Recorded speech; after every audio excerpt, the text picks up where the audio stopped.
The breaking point, the grand chamber of the celestial assembly, floated in the void between stars, a massive station that had witnessed 10,000 years of galactic peace. Today, that peace was dying. Chancellor Vryn of the Talseth stood at the central podium, his crystalline skin reflecting the holographic displays that surrounded him.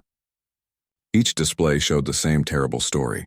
Red markers spread across the star map like a plague, consuming system after system. The Krith were coming and nothing could stop them. Another fleet has fallen, Vryn announced, his voice carrying the harmonic resonance of his species. The 7th defense line collapsed 3 hours ago. Admiral Kelrin's armada was completely destroyed. 200 ships, gone. The assembly chamber held representatives from 47 species, each one among the most advanced civilizations in known space. They had technology that could reshape planets, weapons that could ignite stars, shields that could withstand the fury of supernovas. None of it mattered against the Krith. In the back row, almost forgotten in the shadows, sat Ambassador Marcus Reed of Earth. He was a thin man in his late 50s, with gray hair and tired eyes that had seen too much. His simple black uniform stood in stark contrast to the elaborate robes and biomechanical suits worn by the other delegates. He had been sitting in this chamber for 3 years, mostly ignored, occasionally mocked. Humans were the newcomers, the primitives who had only recently discovered faster-than-light travel. "How is this possible?" demanded Senator Quarix of the Vrelian Confederacy. His forearms gestured wildly at the displays. "We have quantum disruption fields. We have molecular phase cannons. The Krith should not be able to withstand our assault." High Scientist Mirax of the Enlightened Collective stood, her luminescent form pulsing with distress. "That is precisely the problem, Senator. The Krith do not withstand our weapons. They absorb them. They consume the technology and recreate it within hours, sometimes minutes. Every weapon we deploy becomes a weapon they can use against us." A heavy silence fell over the chamber. Everyone understood what this meant. The more they fought, the stronger the Krith became. "Explain this absorption process, Yer," said General Thax of the Corvian Empire. The massive reptilian warrior had fought in 20 campaigns and never lost. Now fear showed in his golden eyes. Mirax manipulated the holographic controls. An image appeared showing a Krith vessel. It looked organic, with dark metallic surfaces that seemed to shift and flow like liquid. The Krith are a hybrid species, part biological, part technological. When they encounter new technology, their ships literally consume samples of it. Their biology breaks it down at the molecular level, and their integrated artificial intelligence systems reverse engineer the principles. Within a combat cycle, they can reproduce the technology and develop countermeasures. "That's impossible," Quarix protested. "Our technology is based on principles that took us millennia to develop." "And yet they do it," Mirax replied quietly. "We have documented cases. The Helix civilization used gravity manipulation weapons. The Krith absorbed them. Within 2 days, the Krith had gravity weapons and gravity shields. The Talseth deployed quantum displacement bombs. The Krith now use quantum displacement drives. Every advantage we have used has been turned against us." Marcus Reed had been listening carefully. He raised his hand slightly, a gesture so small that most missed it, but Chancellor Vryn noticed. "Ambassador Reed," Vryn said, his tone neither welcoming nor hostile. "You wish to speak?" Every head turned toward Marcus. Some delegates looked curious. Most looked annoyed. The human had no right to speak during a military crisis. Earth controlled only 3 systems. Their technology was laughably primitive by galactic standards. They had been under observation protocols for 80 years, restricted and monitored to ensure they didn't become a threat. Marcus stood slowly. "Chancellor honored delegates, I have a question for High Scientist Mirax."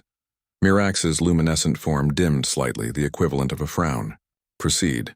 You said the Krith absorb and replicate technology. Does this work with all technology or only advanced technology?" Mirax paused. We have only observed them encountering advanced technology. They have not engaged with primitive systems because no spacefaring civilization uses primitive technology anymore." "Except us," Marcus said quietly. A few delegates laughed. Senator Quarix's voice dripped with contempt. "Is the human suggesting we fight with lasers and ballistic weapons? Perhaps we should throw rocks at them." More laughter echoed through the chamber. But Marcus didn't sit down. He waited until the laughter died. "Senator, how long ago did your people stop using kinetic weapons in space combat?" Quarix waved a hand dismissively. 6,000 years ago, we evolved beyond such crude methods. And the Talseth? Chancellor Vrin's crystalline face showed no emotion. 8,000 years for us. Marcus looked around the chamber. Every species here has followed the same path. You advanced your technology, always moving forward, always seeking more sophisticated weapons and defenses. The Krith have adapted to that path because they follow the same logic. They expect energy weapons, quantum effects, gravitational manipulation. They've built their entire absorption strategy around advanced physics. General Thax leaned forward. What are you suggesting, human? I'm suggesting that my people never had the chance to follow that path. We've been restricted, remember? Our military technology has been frozen at the level it was when you found us. We still use chemical propulsion alongside our basic FTL drives.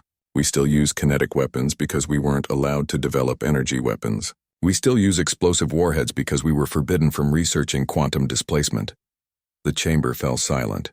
Understanding began to dawn on some faces, horror on others. You want us to release humanity from the observation protocols? Vrin said slowly. You want us to let you fight? No, Marcus said, and his voice was suddenly harder than steel. I want you to stop preventing us from helping. You put chains on us 80 years ago because you were afraid of what we might become. Now you're facing extinction, and those chains are the only thing stopping you from accessing the one military force in the galaxy that the Krith aren't adapted to fight. You're primitives, Quarix spat. Your weapons are antiques. The Krith would destroy you in minutes. Maybe, Marcus agreed, but they'd have to figure out how first. And while they're trying to understand why we're throwing 1,000-year-old technology at them, maybe that gives you a chance. Maybe it gives everyone a chance. High Scientist Myrax was running calculations on her holographic display. Her luminescent form pulsed rapidly.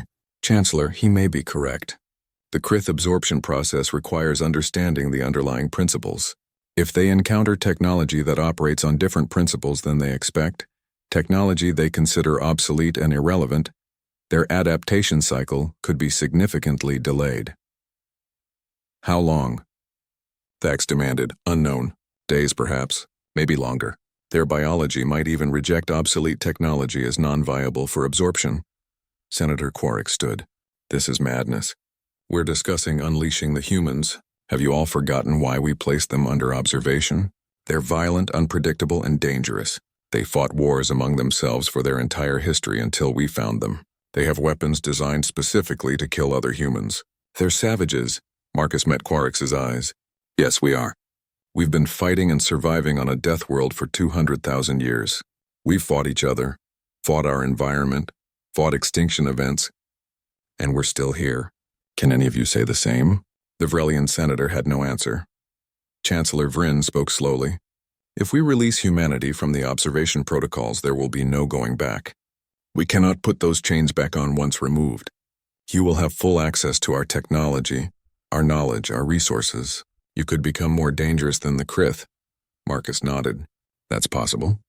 But right now you have a choice. Face certain extinction from the Krith or take a chance on us. At least with us, there's a possibility of survival. The debate lasted for 6 hours.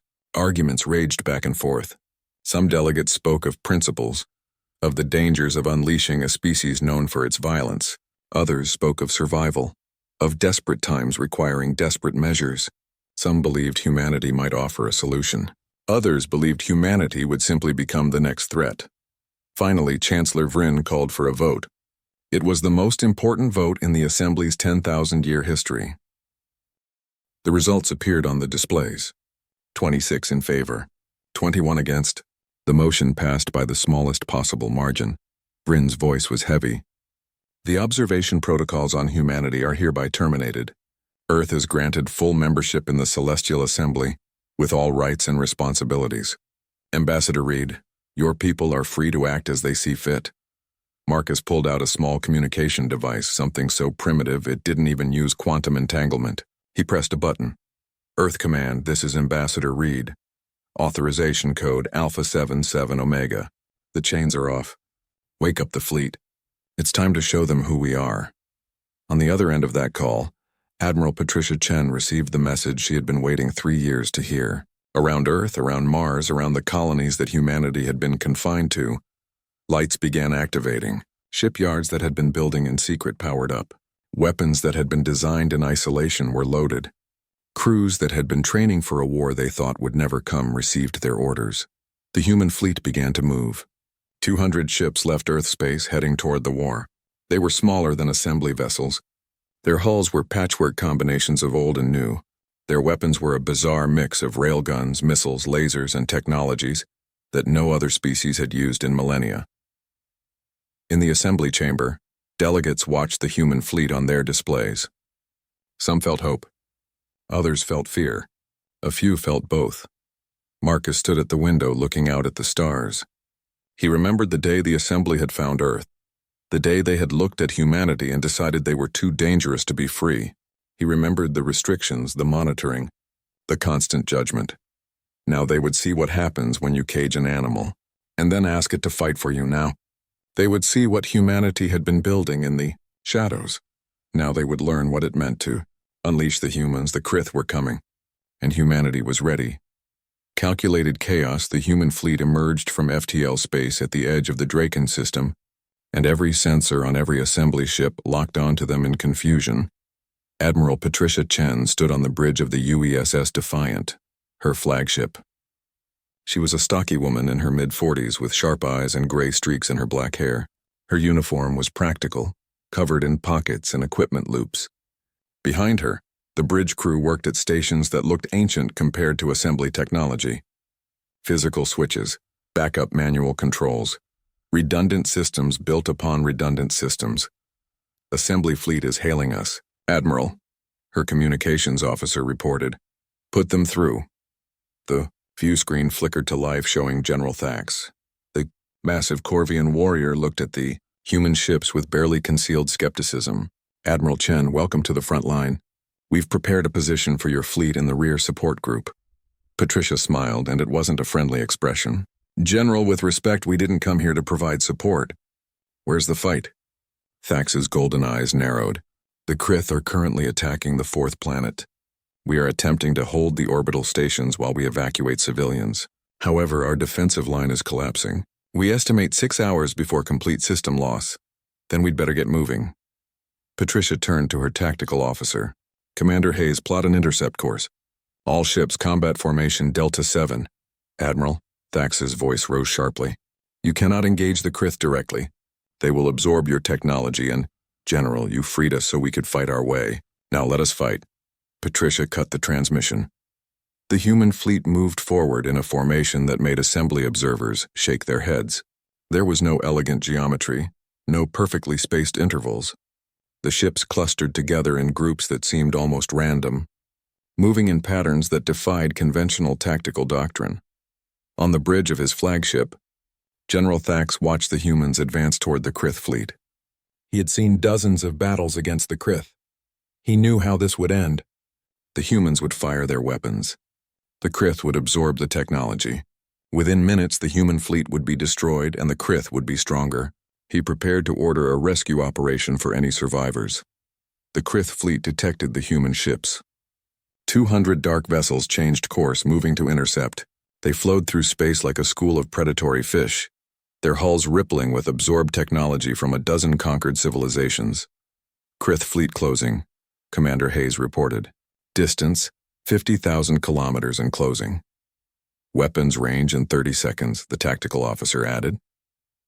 Patricia stood with her hands behind her back, watching the enemy approach. All ships, this is Admiral Chen. Remember your training. Remember what makes us different. We don't fight clean. We don't fight fair. We fight to win. Weapons free in 3, 2, 1 on fire. The human fleet opened fire. And the Krith fleet learned something new. Instead of energy weapons, instead of quantum disruptors or molecular phase cannons, the humans fired solid metal projectiles. Railguns accelerated tungsten slugs to a fraction of light speed. Missiles with chemical explosive warheads streaked through space. Laser weapons, ancient and crude by assembly standards, lanced out toward the enemy. The Krith fleet's sensors detected the incoming fire, and their absorption protocols activated. They began sampling the projectiles, analyzing the technology. Their biological components started breaking down the metal slugs. Their AI systems began modeling the propulsion methods. Then the projectiles hit. At relativistic speeds, a solid metal slug didn't need exotic physics to be deadly. Kinetic energy alone punched through Krith hulls. Chemical explosives detonated against shields designed to disperse energy, not contain physical blasts. Laser weapons, dismissed as primitive, burned through armor that had been optimized against more advanced threats. 15 Krith ships exploded in the first salvo. On Thax's bridge, every officer stood in shocked silence. The humans had just done what no assembly fleet had accomplished in months. They had damaged the Krith without the Krith immediately adapting. Impossible, breathed Thax's tactical officer. But it was happening. The human fleet pressed forward, firing continuously. More Krith ships fell. The Dark Fleet tried to adapt, tried to understand these weapons, but their absorption process was confused. The technology was too simple, too primitive. Their advanced systems kept trying to find the sophisticated principles underlying the attacks and finding nothing. Krith fleet is breaking formation, Hayes reported. They're attempting to flank us. Predictable, Patricia said. Execute Delta 7B. The human fleet suddenly scattered in every direction. Ships broke off individually, moving in erratic patterns. Some accelerated hard, others decelerated. A few spun in place, firing in seemingly random directions. It looked like chaos, like a fleet that had lost all coordination. It was exactly what Patricia wanted. The Krith fleet, adapted to fighting coordinated assembly tactics, didn't know how to respond to chaos.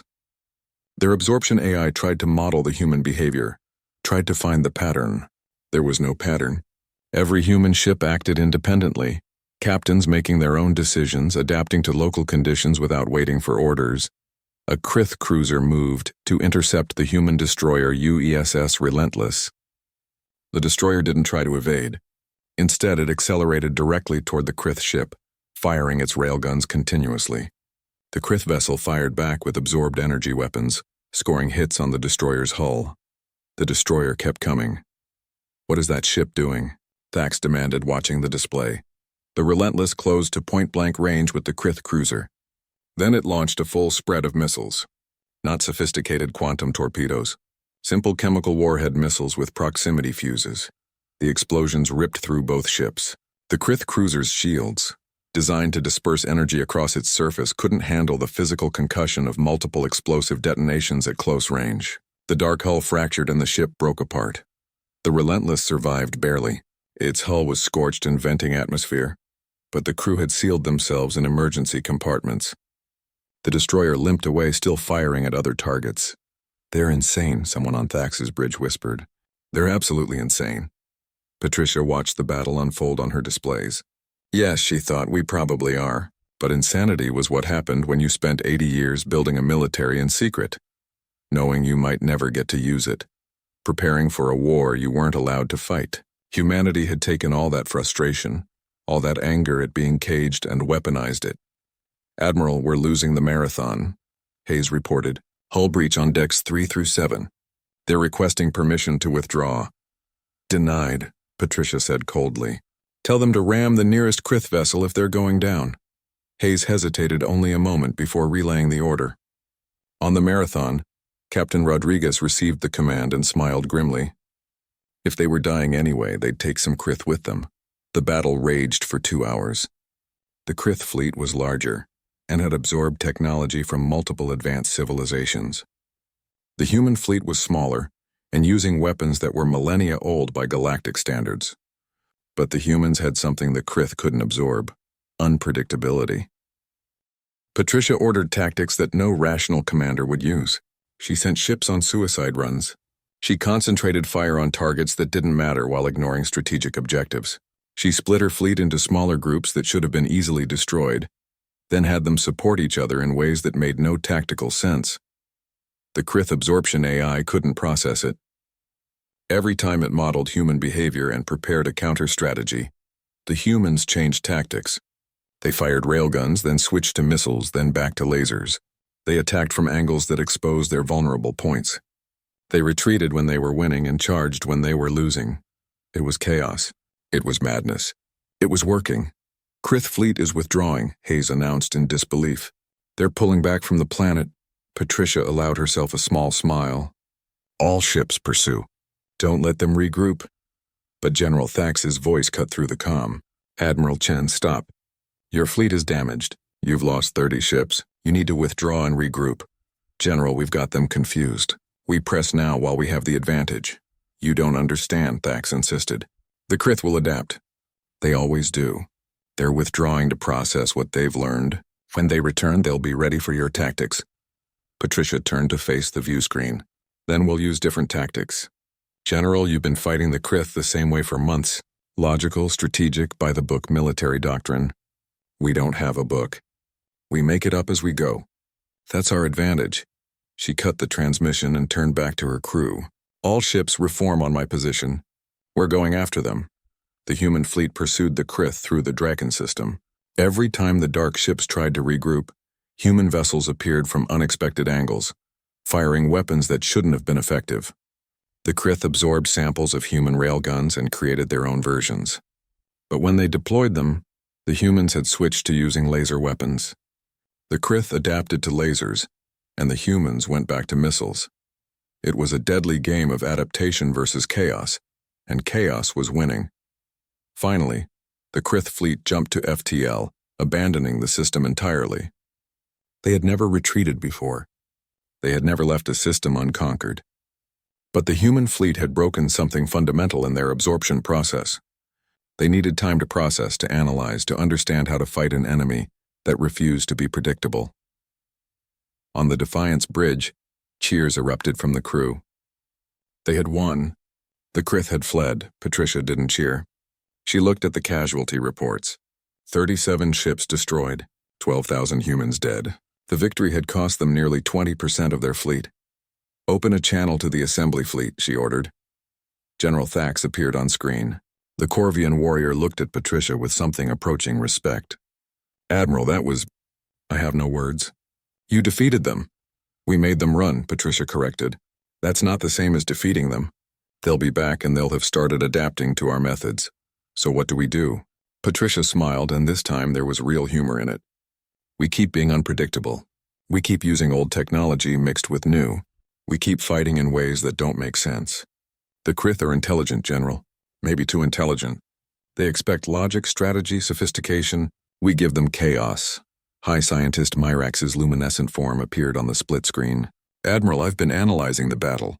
The Krith absorption process was disrupted because they couldn't classify your technology. It was neither primitive enough to ignore, nor advanced enough to prioritize. You existed in a gap in their understanding. Good, Patricia said. We'll keep existing in that gap.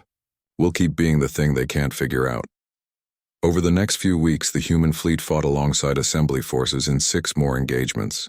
Each time they used different tactics, different weapon combinations, different strategies. Sometimes they won, sometimes they lost. But every battle confused the Krith a little more, disrupted their adaptation a little further. The assembly began studying human tactics. They started incorporating unpredictability into their own strategies. They dusted off old technologies from their archives and mixed them with modern weapons. It wasn't elegant. It wasn't sophisticated. But it worked. 3 months after the observation protocols were lifted, the tide of the war began to turn. The Krith were still dangerous, still powerful, but they were no longer unstoppable. They had encountered something they couldn't absorb. Human unpredictability, human chaos, human refusal to fight fair. In the assembly chamber on Concordia Prime, Chancellor Vryn addressed the gathered delegates. The humans have taught us something valuable. We spent millennia advancing our technology, making it more sophisticated, more elegant, more powerful. We forgot that sometimes the simple answer is the right answer. Sometimes chaos defeats order. Sometimes you need to fight like survivors, not like civilized beings. Ambassador Marcus Reed stood in his usual spot in the back row. But now, when delegates looked at him, they no longer saw a primitive from a restricted species. They saw the representative of the people who had saved them all. Senator Quarix approached Marcus after the session. The Vrelian who had once mocked humanity now spoke quietly. Ambassador, I owe you an apology. I called your people savages. I was wrong. Marcus shook his head. No, Senator, you were right. We are savages. We're violent, unpredictable, and dangerous. But we're also survivors. And sometimes that's exactly what the galaxy needs. The war against the Krith continued. It would rage for another year before humanity's tactics, combined with assembly technology, finally pushed the Dark Fleet back into the void from which it came. The cost was terrible. Millions died. Hundreds of worlds were scarred by battle, but the galaxy survived, and humanity, once caged and restricted, once feared and dismissed, had proven something important. They had shown that sophistication wasn't always strength, that chaos could defeat order, that sometimes the most advanced civilizations needed the most primitive warriors. The chains were off. Humanity was free, and the galaxy would never be the same. Admiral Patricia Chen stood on the bridge of the Defiant, looking out at the stars. Somewhere out there, other threats were waiting. Other challenges would come, but now humanity would face them not as prisoners but as equals, not as primitives but as survivors. She had lost 12,000 people, proving that point. She would remember every name, carry every death, honor every sacrifice. But she would not regret unleashing what humanity had become. Because when all hope died, when the civilized galaxy faced extinction, they had learned a fundamental truth. Sometimes you need monsters to fight monsters. Sometimes you need chaos to defeat order. Sometimes you need to unleash the humans.